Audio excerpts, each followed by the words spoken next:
үзэх сонсогчдоо Бямгарын хөтөлбөрийн манд боловсрал болон та бүхэндээ нийслэлийн ерхий боловсролын сургуулиудын ахлагангийн сурагчдын дунд зохион байгуулагдсан эрхээ мэдээ сэдвт бэлтгэлцээнийг та бүхэндээ цувралаар бэлтгэн хүргэж байгаа байлаа.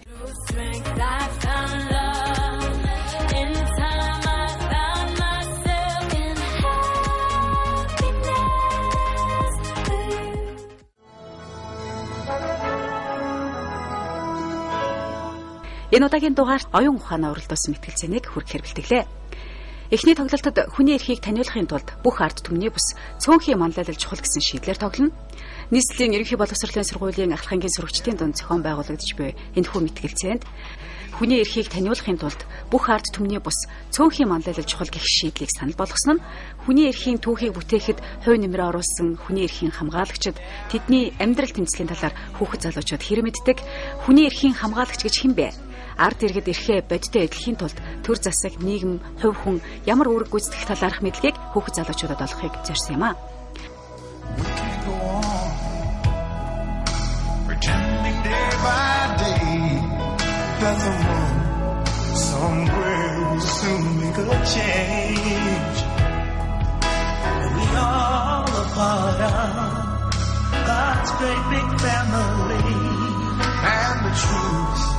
No love is all we need.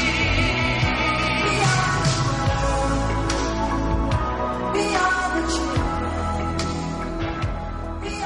Нотлогтал буюу засгийн газрыг төлөөлж нийслэлийн Эрдмийн ундраа ахлах сургуулийн сурагчид, багийн ахлагч Эрдмийн ундраа ахлах сургуулийн 11-ийн ил ангийн сурагч Мөх Гэрэл, багийн гишүүн Эрдмийн ундраа ахлах сургуулийн 11-ийн 3 дугаар ангийн сурагч Бүвэбаатар, харин сөрөг хүчний талаас нийслэлийн 58 дугаар сургуулийн сурагчид тоглох болно. Багийн ахлагч нийслэлийн 58 дугаар сургуулийн 11-ийн А ангийн сурагч Сарантуя, багийн гишүүн нийслэлийн 58 дугаар сургуулийн 10-ийн Е ангийн сурагч Од Гэрэл.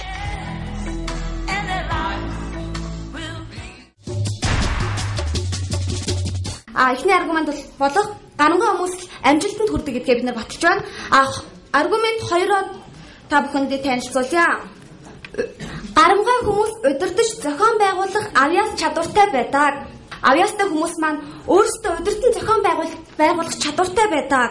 Эдгээр хүмүүс маань альвааг удирдан зохион байгуулад тэр хүмүүстэй бас амьдрах эрхээ хамгаалж амьдрах, эрхээ таньж амьдрах, эрхээ мэдж амьдрах боломжийг олгодог юм а гэсэн аргументыг дэвшүүлж байна. Цөөнхийн манлайлал нь ард түмний эрхийг таниулж өгдөг гэдгийг манайх баталж байна. Хүн болгон өөр хүлээж авна тэр зүйлийг. Тийм учраас тэр цөөнхийн манлайлал яг хүн болгонд яг зүгтээ бүрэн утгаараа цөөнхийн манлайлал бол хүний эрхийг таниулж чадахгүй юм а гэж миний зүгээс үзэж байна.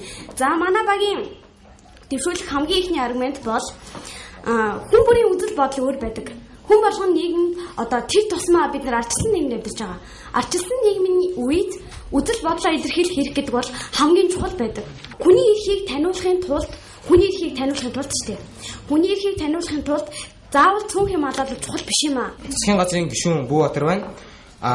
Би ницаалт хэсэг ницаалт дэмжлэгээ яа. Нэг анги байлаа гэж үтэй. Тэр ангийг бид нэр уус гэдэг нэг бүхэл дуусыг аваад үзье. Тэгээд багшийг төр гэдээ авч үзье. Тэгээд хүүхдүүд нь бол ард түмэн аваад үтчих болно. Тэгээд тэр багштай тухайн хүүхдүүдэд өөрийнхөө хичээлийн зааж байгаагийн тэрний өөрийн эрхийг таниулж байгаа гэж үзье та. Тэгэхэд тэр хүүхдүүд өөрсдөө цойж тэр дундаас шидэг сурагчид нь гарч ирээд тухайн ард үлдсэн хүүхдүүдэд илүү тэр шарандан дээр балтууж тэр нь илүү сайн сурахад нөлөөлдөг гэж үздэг байгаа. Мөн манай багийн аргумент болоо гарамгай хүмүүс л амжилтанд хүрдэг гэж байгаа. Эднэр бол ямар ч идэхгүй, ямар ч юмаа мэдэхгүй хүмүүс яаж ч хичээгээд тодорхой амжилтанд хүрэхгүй байгаа. Мөн аргумент 2 дээр удирдах зохион байгуулж чаддаг гэж байгаа. Эдгээр нь болохоор тухайн хүн өөрөө хэсэг хүмүүсийн удирдах зохион байгуулалтыг тэдрийг манлайлаад тэдрийг удирдаад ямар нэгэн юмд шийдвэрт хүргэж түүнийгээ зохицуулж явдаг байгаа. За сайн байцгаана уу? Юуны өмнө та бүгд энэ өдрийн мэндийг хүргэе. Би 58 дугаар сургуулийн 10 ангийн сурагч би Од Гэрэл байна. Тэгэхээр би засгийн газрын ницаалтыг хийе л да. Тэгэхээр одоогийн байдлаар 186 орон дуу хоолойгоо нэгтгэн хүний эрхийг таниулахын төлөө нэгдсэн байгаа. Та бодоод үзээрэй. Аливаа ажил асуудлыг нийтээрээ олуулаа хамрах хүрээ өргөн байх тусмаа хүн бүр оролцох нь чухал байдаг. Жишээ Amnesty International-ийн хүний эрхийг таниулахын тулд ажиллаж байгаа үүгээрээс бидний энэ хамар хүрээ одоо бид бүгдээрээ манлайлуулж энд ирж байгаа шүү дээ. Бид олоола нэг сургуулиас гарч манлайлуулж ирээгүй. Бид олон өөр сургуулиас ирж манлайлуулж ирж байгаа. Тиймээс энэ бол бидний олонхын манлайл юм. Магадгүй та бүхний хувьд энэ цөөнхийн манлайлал нь илүү гэж авч үзэж байгаа юм ч гэж болно. Гэхдээ энэ бол буруу үзэл бодол юм. Үүн дээр үндэслэн олоола нэгдэн хүчийн нэгтгэн байр суурь илэрхийлж байгаа нь хамгийн чухал юм гэсэн үзэл бодлыг миний хувьд энэ үзэл бодлыг илэрхийлэлтээ тавилаа. Анхаарал тавьсан сонссон та бүхэндээ маш их баярлалаа. За ингээд сурагчны гишүүндээ баярлалаа. За миний зүгээс одоо дүгнэлтийн хэлхийг тавих гэж байна. Хүний эрх гэдэг ойлголт бол одоо би түрүүн өмнөх хэлхийдээ дурдахтаа хүн болгон үзэл бодлоо илэрхийлэх хэрэгтэй юм гэж хэлсэн. Энийг би ямар утгаар хэлсэн бэ гэхээр хүний эрх гэдэг ойлголт бол хүн бүрт хамаартай асуудал юм. Ганцхан эсвэл тэр цөөнхийн малааж байгаа хэсэг бүлэг хүмүүст хамаарлаа. Тэр бол хүн бүхэнд хамаартай хэсэг юм.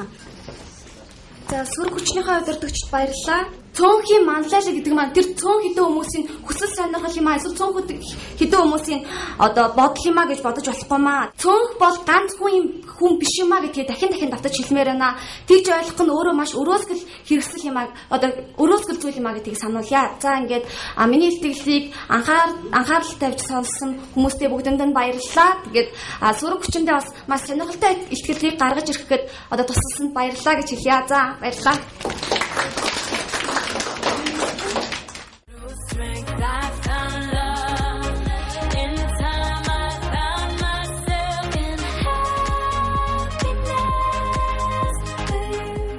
Эрдмийн ундраа цогцлбор сургуулийн сурагчид маань за ихтгэл зүйндээ оролцож тоглолцоод буугаад ирлээ. За ер нь хэр вэ? Өрсөлдөх шалууд хэр вэ? За өөрсдийнхөө санал бодлыг за хамгаалж чадвуу.